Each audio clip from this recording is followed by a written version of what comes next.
رسالة للمستهلك. هل تعلم أن شركات العصير لديهم 3 أنواع لتعبئة العصير؟ أي أن كل نكهة تعبى ب3 أنواع. مثلا عصير البرتقال أو التفاح والعصير يعبى ب3 أنواع، يعبى عصير ونكتار وشراب. مثلا هذا معبى بشراب، هذا معبى بنكتار، وهذا معبى بعصير. معبى شراب، هنا معبى نكتار، وهنا معبى عصير.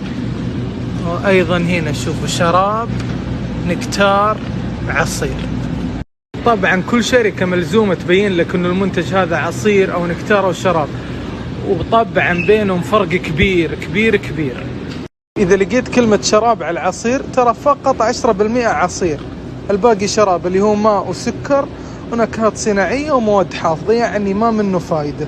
إذا لقيت كلمة نكتار 30% بس عصير، أما الباقي ماء وسكر ومواد حافظة وما إلى ذلك، يعني النكتار الأقل سوءا من الشراب. لقيت كلمة عصير فهذا هو الأفضل، يعني 100% عصير. شوفوا هنا مكتوب ماء، عصير، عنب مركز، يعني هذا الأفضل من بينهم. راح أحط لكم صورة ثابتة تبين لكم الفرق بين الشراب والنكتار والعصير.